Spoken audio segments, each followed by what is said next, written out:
Engineering படித்த ஒரு software engineer comfortable ஜாபை விட்டுட்டு யூடியூபுக்கு வந்தார். இன்றைக்கி தமிழில் நாலேஜ் கண்டென்ட்னா ஃபஸ்ட்டு ஞாபகம் வர கிரியேட்டர் பார்த்திங்கன்னா நம்ம மதன் கௌரி அண்ணா தான். மதன் கௌரி அண்ணாவோட ஜேர்னி பார்த்திங்கன்னா ஒரு நார்மல் இன்ஜினியராக தான் ஸ்டார்ட் ஆச்சு. ஐடி கம்பெனியில் நல்ல ஜாப் இருந்தாலும் அவருக்கு இன்ஃபர்மேஷன் ஷேர் பண்ணுறது தான் பேஷனாக இருந்துச்சு.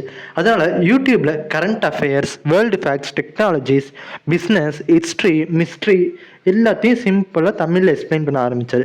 பிகினிங்கில் ரொம்ப பேர் சப்போர்ட் பண்ணல, ஆனால் daily videos, quality research, consistency இதை மட்டும் விடாமல் கண்டினியூ பண்ணார். கொஞ்சம் கொஞ்சமாக மக்கள் அவரோட ஈஸி எக்ஸ்பிளனேஷன் ஸ்டைலுக்கு அடிக்ட் ஆனாங்க. இன்றைக்கி மில்லியன்ஸ் ஆஃப் சப்ஸ்கிரைபர்ஸோட தமிழில் நாலேஜ் கண்டென்ட்னா மதன் கௌரி தான் ஃபஸ்ட்டு சாய்ஸ். இந்த ஸ்டோரி நமக்கு சொல்கிறது ஒன்று தான், நாலேஜ் ஷேர் பண்ணால் அது எப்போவுமே வேஸ்ட் ஆகாது. உங்கள் பேஷனை நம்புங்க, கன்சிஸ்டன்சியாக ஒர்க் பண்ணுங்க, சக்ஸஸ் உங்களை தேடி வரும். நீங்கள் நம்ம சேனலுக்கு புதுசாக இருந்தால் மறக்காமல் நம்ம சேனல் சப்ஸ்கிரைப் பண்ணிக்கோங்க, லைக் பண்ணுங்கள், ஷேர் பண்ணுங்கள்.